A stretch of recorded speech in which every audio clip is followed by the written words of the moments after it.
ঠাকুর, মা ও স্বামীজির চরণে প্রণাম জানিয়ে শুরু করছি স্বামী লোকেশ্বরানন্দ কর্তৃক সম্পাদিত Ramakrishna mission institute of culture, Golpark থেকে প্রকাশিত শতরূপে সারদা। আজ পাঠ করব শ্রী মা মনীষী বৃন্দের দৃষ্টিতে। রচয়িতা রমেন্দ্র নারায়ণ সরকার, অধ্যাপক বাংলা বিভাগ, রামকৃষ্ণ মিশন আবাসিক মহাবিদ্যালয়, নরেন্দ্রপুর, 24 পরগনা। দ্বিতীয় পর্যায়, তিরোধানের পর। শ্রী মায়ের দেহপরাম ঘটে 1327 বঙ্গাব্দে 4 শ্রাবণ, ইংরেজি 1920 খ্রিস্টাব্দের 21 জুলাই। দেহরক্ষার অব্যবহিত পরে তার সম্পর্কে তেমন একটা আলোচনা চোখে পড়েনি। ইংরেজি প্রবুদ্ধ ভারত, জুলাই 1920, বেদান্ত কেশরী, জুন ও জুলাই 1920 এবং বাংলা উদ্বোধন, শ্রাবণ 1327 পত্রিকায় তিরোভাবের সংবাদটুকু শুধু প্রকাশিত হয়েছে। প্রবুদ্ধ ভারতের একটি সংখ্যায় সেপ্টেম্বর 1920 এবং বেদান্ত কেশরীর 2টি সংখ্যায় অক্টোবর 1920, নভেম্বর 1920 তার সংক্ষিপ্ত জীবনচরিত প্রকাশিত হয়েছিল। তবে অনুমান হয় এই রচনাগুলি সম্পাদকীয় দপ্তর কর্তৃক লিখিত, সুতরাং ভক্ত মণ্ডলীরই রচনা। তিরোধানের ঠিক পরের মাসের উদ্বোধনে, ভাদ্র 1327, শ্রী মায়ের সম্পর্কে 2টি লেখা বেরিয়েছিল। একটি শ্রী মায়ের ভক্তমণ্ডলী এবং সেবিকাদের অন্যতমা সরলাবালা দাসীর লেখা মায়ের কথা, অন্যটি শ্রী। এই সংক্ষিপ্ত স্বাক্ষরে কোনো অনামা লেখকের লেখা মা। ঠিক এর পরের মাসের উদ্বোধনেও, আশ্বিন 1327, শ্রী মায়ের সম্পর্কে বিমলানন্দ নাথ নামে একজন ভক্তের একটি স্মৃতিচারণমূলক রচনা মাতৃদর্শনে প্রকাশিত হয়েছিল। উদ্বোধনের এই 3টি রচনাই শ্রী মায়ের ভক্তজনেরই প্রণীত। শ্রী ছদ্মনামের অন্তরালেও কোনো অন্তরঙ্গ ভক্তই আবেগাপ্লুত চিত্তে মায়ের কথা স্মরণ করেছেন বলে মনে হয়। রামানন্দ চট্টোপাধ্যায় প্রায় 4 বৎসর পরে প্রবাসীতে বৈশাখ 1331 নাম উল্লেখ না করেও এই লেখাটির কথা বলেছেন। শ্রী মায়ের স্থূল দেহাবসানের প্রায় 4 বছর পরে তার সম্বন্ধে প্রথম উল্লেখযোগ্য আলোচনা করেন প্রখ্যাত মনস্বী সম্পাদক রামানন্দ চট্টোপাধ্যায়। প্রবাসী পত্রিকায় বৈশাখ 1331 তৎকালে প্রাপ্ত তথ্যাদির ভিত্তিতে তিনি শ্রী মায়ের একটি সংক্ষিপ্ত জীবনচরিত রচনা করেন। এই রচনায় তিনি শ্রী মায়ের একটি আলাদা স্বয়ং সম্পূর্ণ জীবনী গ্রন্থের প্রয়োজনীয়তার উপর জোর দেন। শ্রী মায়ের জীবনচরিত রচনার জন্য তিনি 2টি পদ্ধতির উল্লেখ করেন। প্রথমত, শ্রী রামকৃষ্ণ এবং শ্রী মায়ের ভক্তদের অন্তর্দৃষ্টির দ্বারা রচিত জীবনী গ্রন্থ। এইরকম গ্রন্থ স্বাভাবিকভাবেই ভক্তদের ভক্তি এবং অনুরাগের আলিঙ্গনে রঞ্জিত হবে, কিন্তু এ ধরনের গ্রন্থেরও গুরুত্ব এবং প্রয়োজনীয়তার কথা চট্টোপাধ্যায় মহাশয় স্বীকার করেছেন। কারণ যাহাতে মানুষের অন্তরের পরিচয় পাওয়া যায় এমন কোনো কথা, কাজ, ঘটনা, আখ্যায়িকাই তুচ্ছ নহে। কাহারও জীবন্ত ছবি মানুষের নিকট উপস্থিত করিতে হইলে এগুলি আবশ্যক। দ্বিতীয়ত, শ্রী মায়ের একটি নিরপেক্ষ জীবনচরিত রচনার প্রয়োজনীয়তার উপরও তিনি মনোযোগ আকর্ষণ করেন। তার মতে এমন একটি জীবনচরিত লেখা উচিত যাহাতে সরল ও অবিমিশ্রভাবে কেবল তাহার চরিত ও উক্তি থাকিবে, কোনো প্রকার ব্যাখ্যা, টিকা টিপ্পনী, ভাষ্য থাকিবে না। এই ধরনের চরিত গ্রন্থের গুরুত্ব নির্দেশ করতে গিয়ে তিনি লিখেছেন, রামকৃষ্ণ মণ্ডলীর বাহিরের লোকদিগেরও রামকৃষ্ণ ও শারদামণিকে স্বাধীনভাবে নিজ নিজ জ্ঞান বুদ্ধি অনুসারে বুঝিবার সুযোগ পাওয়া আবশ্যক। এখানে প্রসঙ্গক্রমে উল্লেখ করা যায় যে এই পদ্ধতিতে লেখা শ্রীরামকৃষ্ণের একটি জীবন চরিতের প্রয়োজনীয়তার কথাও রামানন্দ চট্টোপাধ্যায় ব্যক্ত করেছেন। শ্রীরামকৃষ্ণের এ ধরনের চরিত গ্রন্থের প্রয়োজন অধ্যাপক ম্যাক্সমূলারও অনুভব করেছিলেন। তিনি এ পদ্ধতির নাম দিয়েছেন নৈয়ায়িক পদ্ধতি। অনেকটা ন্যায়ের পূর্বাপক্ষ এবং উত্তর পক্ষের অভিমত বিনিময়ের পর কোনো বিষয় সম্বন্ধে সিদ্ধান্ত গ্রহণ করার পদ্ধতির মতো। অর্থাৎ বিভিন্ন ব্যক্তি সূত্র থেকে প্রাপ্ত তথ্যকে যাচাই করে গ্রহণ বর্জনের পন্থার একটি ধারণা গড়ে তোলার প্রক্রিয়া। একে আমরা বলতে পারি নির্মোহ তথ্য ও বিচার নির্ভর রীতি। এই রীতিতেই অধ্যাপক ম্যাক্সমূলার শ্রীরামকৃষ্ণ বিষয়ে চরিত গ্রন্থটি রচনা করে দৃষ্টান্ত স্থাপন করেছেন। রামানন্দ চট্টোপাধ্যায় মহাশয় শ্রী মায়ের এইরকম একটি জীবনী গ্রন্থ রচনা করার জন্যই আগ্রহী এবং উপযুক্ত ব্যক্তিদের আহ্বান জানিয়েছেন। বলা বাহুল্য, একালের ভক্তিতে আস্থাহীন, যুক্তিবাদী, শিক্ষিত মানুষের কাছে শ্রী মায়ের এবং শ্রী রামকৃষ্ণের জীবনকে এইভাবে উপস্থাপিত করার যে জরুরি প্রয়োজন আছে সেদিকে দৃষ্টি রেখেই অধ্যাপক ম্যাক্সমূলার এবং রামানন্দ চট্টোপাধ্যায় উভয়েই প্রায় অনুরূপ অভিমত ব্যক্ত করেছিলেন। অধ্যাপক ম্যাক্সমূলার শ্রীরামকৃষ্ণ চরিত লেখার সময় স্বামীজির প্রেরিত পরিমিত তথ্য, প্রতাপচন্দ্র মজুমদারের চিঠি এবং ব্রহ্মবাদীন পত্রিকার কয়েকটি সংখ্যাতে প্রাপ্ত বিবরণ ছাড়া অন্য কোনো আকর থেকে তেমন সহায়তা পাননি। তবে তিনি স্বামীজির প্রেরিত বৃত্তান্তকেই প্রধানত নির্ভরযোগ্য সূত্র এবং ভিত্তি হিসাবে গ্রহণ করেছিলেন। রামানন্দের শারদাচরিত বিষয়ে প্রবন্ধ লেখার সময়ও তেমনি স্বামী শারদানন্দের মহাগ্রন্থই প্রধান অবলম্বন হয়েছিল। এছাড়া 1327 বঙ্গাব্দের ভাদ্র সংখ্যা উদ্বোধন পত্রের দুটি প্রবন্ধ থেকে কিছু সাহায্য পেয়েছিলেন। এর চেয়ে বেশি তথ্য এবং সূত্র তখনও পর্যন্ত উদ্ঘাটিত হয়নি। এই পরিমিত তথ্যের উপর ভিত্তি করে রামানন্দ চট্টোপাধ্যায় শ্রী মায়ের জীবনী রচনার একটি দিকচিহ্ন রেখে গিয়েছেন।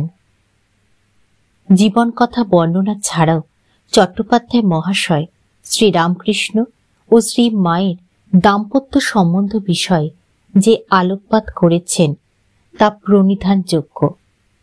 তিনি লিখেছেন, সাধারণত ইহাই দেখা যায় যে যাহারা সন্ন্যাসী তাহারা হয় কখনো বিবাহই করেন নাই, কিংবা বিবাহ করিয়া থাকিলে পত্নীর সহিত সমুদয় সম্বন্ধ বর্জন করিয়া এবং তাহাকে ত্যাগ করিয়া গৃহত্যাগী হইয়াছেন। পরমহংস রামকৃষ্ণ সন্ন্যাসী ছিলেন, কিন্তু তিনি 24 বৎসর বয়সে বিবাহ করিয়াছিলেন। বাল্যকালে যখন তাহার বিচার করিবার ক্ষমতা ছিল না, তখন কিংবা তাহার অনভিমতে কেহ তাহার বিবাহ দেন নাই। তাহার বিবাহ তাহার সম্মতিক্রমে হইয়াছিল। তাহার জীবনচরিতে লিখিত আছে যে তাহারই নির্দেশ অনুসারে পাত্রী নির্বাচন হইয়াছিল। কিন্তু তিনি একদিকে যেমন পত্নীকে লইয়া সাধারণ গৃহস্থের ন্যায় ঘর করেন নাই, তাহার সহিত কখনো কোনো দৈহিক সম্বন্ধ হয় নাই, অন্যদিকে আবার তাহাকে পরিত্যাগও করেন নাই, বরং তাহাকে নিকটে রাখিয়া স্নেহ উপদেশ ও নিজের দৃষ্টান্ত দ্বারা তাহাকে সহধর্মিণীর মতো করিয়া গড়িয়া তুলিয়াছেন। ইহা তাহার জীবনের একটি বিশেষত্ব। কিন্তু বিশেষত্ব কেবল রামকৃষ্ণের নহে, তাহার পত্নী শারদামণি দেবীরও বিশেষত্ব আছে। সত্য বটে, রামকৃষ্ণ শারদামণিকে শিক্ষাদি দ্বারা গড়িয়া তুলিয়াছিলেন, কিন্তু যাহাকে শিক্ষা দেওয়া হয়, শিক্ষা গ্রহণ করিয়া তাহার দ্বারা উপকৃত ও উন্নত হইবার ক্ষমতা তাহার থাকা চাই। একই সুযোগ্য গুরুর ছাত্র তো অনেক থাকে, কিন্তু সকলেই জ্ঞানী ও সৎ হয় না। সোনা হইতে যেমন অলঙ্কার হয়, মাটির তাল হইতে তেমন হয় না। রামানন্দ চট্টোপাধ্যায় মহাশয় শ্রী মায়ের অন্তর্নিহিত প্রতিভার প্রতি এখানে সকলের দৃষ্টি আকর্ষণ করেছেন। এই প্রতিভা তার শিক্ষা গ্রহণ এবং গৃহীত শিক্ষাকে সাঙ্গীকরণের ক্ষমতার মধ্যে অনুস্যূত হয়ে আছে। এই ক্ষমতা পরবর্তীকালে তার ব্যক্তিত্বের একটি অনন্য নির্ভর মর্যাদা প্রতিষ্ঠায় কার্যকরী হয়েছিল। শ্রীরামকৃষ্ণ ও শ্রী মায়ের দাম্পত্য সম্বন্ধের মূলেও ছিল শ্রী মায়ের চরিত্রের এক স্বতন্ত্র বৈশিষ্ট্য। রামানন্দের অভিমতে শারদামণি দেবীও যদি সম্পূর্ণ কামনা শূন্যা না হইতেন, তাহা হইলে রামকৃষ্ণের দেহবুদ্ধি আসিত কি না কে বলিতে পারে। পৃথিবীর নানা কার্যক্ষেত্রে অনেক প্রসিদ্ধ লোকের পত্নীদিগের সম্বন্ধে কথিত আছে যে তাহারা উহাদের সহায় হইয়া উহাদের জীবনপথ সর্ববিধ সাংসারিক বাধাবিঘ্ন হইতে মুক্ত না রাখিলে উহারা এত মহৎ কাজ করিতে পারিতেন না। আমাদের সমসাময়িক ইতিহাসে রামকৃষ্ণের সুস্পষ্ট মূর্তির অন্তরালে শারদামণি দেবীর মূর্তি এখনো ছায়ার ন্যায় প্রতীত হইলেও তিনি সাত্ত্বিক প্রকৃতির নারী না হইলে রামকৃষ্ণ হইতে পারিতেন কিনা সে বিষয়েও সন্দেহ করিবার কারণ আছে। উদ্ধৃত মন্তব্যের শেষ অংশটি একদিক থেকে খুবই তাৎপর্যপূর্ণ। শ্রীমা যেমন একদিকে শ্রীরামকৃষ্ণের হাতে তৈরি, তেমনি স্বামীর জীবন সাধনায়ও তার অবদান প্রায় তুল্যমূল্য। তিনি শ্রীরামকৃষ্ণের ছায়া এবং পতাকা বাহিকাই শুধু নন, শ্রীরামকৃষ্ণ হওয়ার দুশ্চর তপস্যার পথে প্রেরণা ও সহায়তা পেয়ে তার কাছে প্রভূত পরিমাণে ঋণী। এই ঋণ স্বীকারে অবশ্য গ্রহীতার মহিমা বিন্দু মাত্র ক্ষুণ্ণ হয়নি। অপরদিকে দাত্রী হৃদয়ের অপার সমমর্মিতা উৎসারিত হয়েছে। এই হৃদয়োৎসারিত সমচেতনায় তিনি পতির যথার্থ সহধর্মিণী হয়ে উঠতে পেরেছেন।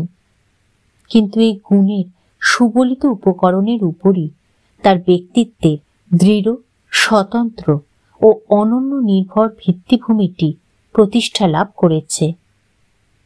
শ্রী মায়ের চরিত্রের এই স্বকীয় মর্যাদার প্রতি দৃষ্টি নিবদ্ধ করে মনস্বী রামানন্দ চট্টোপাধ্যায় চরিত্র বিচারের পথে বিরল অন্তর্দৃষ্টির অভিজ্ঞান রেখেছেন। এছাড়া রামানন্দ চট্টোপাধ্যায় শ্রী মায়ের বুদ্ধিমত্তা, নির্লোভিতা, নিষ্পৃহতা, সুবিবেচনা, লজ্জাশীলতা, স্থির মস্তিষ্ক, সেবা পরায়ণতা, সময়ানুবর্তিতা, অধ্যাবসায় এবং পূজা জপ ধ্যানে নিষ্ঠার কথা প্রধানত শ্রী শ্রী রামকৃষ্ণ লীলা প্রসঙ্গ থেকে প্রমাণসহ উপস্থাপিত করার প্রয়াস পেয়েছেন। স্বামীর তিরোভাবের পর সারদা দেবী বিধবার বেশ ধারণ করেননি কেন, এই প্রশ্ন চট্টোপাধ্যায় মহাশয়ের মনে জেগেছিল এবং এই মর্মে তিনি শ্রীরামকৃষ্ণ ও শ্রী মায়ের এক ভক্তকে চিঠি দিয়ে যে উত্তর পেয়েছিলেন তা খুবই বিস্ময়কর। হাতের বালা খুলতে যাবেন এমন সময় শ্রীরামকৃষ্ণ স্বমূর্তিতে আবির্ভূত হয়ে তাকে এও স্ত্রীর চিহ্ন ত্যাগ করতে নিষেধ করলেন এবং জানালেন যে তিনি মৃত্যুবরণ করেননি। এই ঘটনার তাৎপর্য রামানন্দের কাছে এইভাবে প্রতিভাত হয়েছে। আত্মার অমরত্বে এইরূপ বিশ্বাস সকলের থাকিলে সংসারে অনেক দুঃখ, পাপ, তাপ ও দুর্গতি দূর হয়। এই পর্যায়ে ফরাসি মনীষী রোমা রোলার শ্রীমা সম্পর্কে অভিমত উল্লেখ্য। রোমা রোলার শ্রীরামকৃষ্ণচরিত গ্রন্থটি ফরাসি ভাষায় 1928 খ্রিস্টাব্দের ডিসেম্বর মাসেই রচিত হয়ে যায়। E.F. ম্যালকম স্মিথ কৃত ইংরেজি অনুবাদের প্রথম ভারতীয় সংস্করণ অদ্বৈত আশ্রম থেকে 1929 খ্রিস্টাব্দের শেষ দিকে প্রকাশিত হয়। রোলা তার গ্রন্থে শ্রীরামকৃষ্ণ শারদামণির বিবাহ, পরবর্তী কয়েক বৎসর তাদের পৃথক জীবনযাপন, শারদামণি দক্ষিণেশ্বরে আগমন, শ্রীরামকৃষ্ণের স্ত্রীর প্রতি ব্যবহার সম্বন্ধে এই প্রবন্ধের অন্যত্র আলোচিত অভিযোগ এবং তার উত্তর প্রভৃতি বিষয়ে তথ্যপূর্ণ বিচারমূলক বিবরণ দিয়েছেন। শ্রীরামকৃষ্ণ শ্রীমায়ের সম্পর্কে তা গ্রন্থোদ্ধৃত প্রাসঙ্গিক অংশগুলি আমরা উদ্ধৃত করে দিচ্ছি। প্রাসঙ্গিক অংশের উদ্ধৃতি: বিবাহ দিলে তাহার ভগবৎ উন্মাদনা কাটিয়া যাইবে, এই আশায় তাহার মা তাহাকে বিবাহ দিতেও চাহিলেন। রামকৃষ্ণ আপত্তি করিলেন না। বাস্তবিক পক্ষে একথা ভাবিয়া তিনি একান্ত নির্দোষ আনন্দ লাভ করিলেন। কিন্তু কি অদ্ভুত সে বিবাহ! দেবীর সহিত তাহার যে সম্পর্ক, তাহার অপেক্ষা এ মিলন অধিকতর বাস্তব ছিল না, বরং ছিল অল্পতরই। কন্যার বয়স তখন মাত্র 5 বৎসর। লেখার সময় আমি বেশ বুঝিতেছি এই বিবাহ আমার পশ্চিম দেশীয় পাঠকদিগকে ব্যস্ত ও বিস্মিত করিবে। করুক। বাল্যবিবাহের ভারতীয় প্রথা ইউরোপে এবং আমেরিকায় প্রায়ই নিন্দিত হয়। অবশ্যই প্রথাকে বাস্তবিক বিবাহ বলার অপেক্ষা বৈবাহিক অনুষ্ঠান বলাই ভালো। পশ্চিম দেশীয় বাগদান প্রথার মতোই ইহা একান্ত সহজ এবং সরল ধর্মানুষ্ঠান মাত্র। বাস্তবিক পক্ষে উভয়ে যৌবন লাভের পূর্ব পর্যন্ত এই বিবাহ পূর্ণাঙ্গ হয় না। মিস মেয়োর চক্ষে রামকৃষ্ণের বিবাহটি দ্বিগুণ গর্হিত হইয়া উঠিয়াছিল। 5 বৎসর বয়স্কা বালিকার সহিত 23 বৎসর বয়স্ক যুবকের বিবাহ! যাহারা লজ্জিত উত্তেজিত হইয়াছেন তাহারা শান্ত হইউন। এই বিবাহ ছিল দুটি আত্মার বিবাহ। যৌন মিলনের দিক হইতে এই বিবাহ চিরদিনই ছিল অপূর্ণ। আর্লি চার্চের যুগে যাহাকে খ্রিস্টান বিবাহ বলা হইত, ইহা ছিল তাহাই। পরবর্তীকালে রামকৃষ্ণের এই বিবাহ সুন্দর একটি বস্তুতে পরিণত হইয়াছিল। ফলের দ্বারাই বৃক্ষকে চিনিতে হইবে। এই বিবাহের ফল ছিল বিধাতার ফল, নিকষিত নিষ্কাম ভালোবাসা। তাই শিশু শারদামণি এক বয়স্ক বন্ধুর শুদ্ধ মতি শুদ্ধাস্পদা ভগিনীতে পরিণত হইলেন। হইলেন রামকৃষ্ণের বিশ্বাস ও পরীক্ষার নিষ্কলঙ্ক সহচরী। রামকৃষ্ণের শিষ্যরা তাহাকে মা এই পবিত্র নামে রামকৃষ্ণের পূর্ণ নামের সহিত জড়াইয়া রাখিয়াছেন। ঠাকুর, মা ও স্বামীজির চরণে প্রণাম জানিয়ে শেষ করছি আজকের পাঠ। শ্রী মা মনীষী বৃন্দের দৃষ্টিতে দ্বিতীয় পর্ব।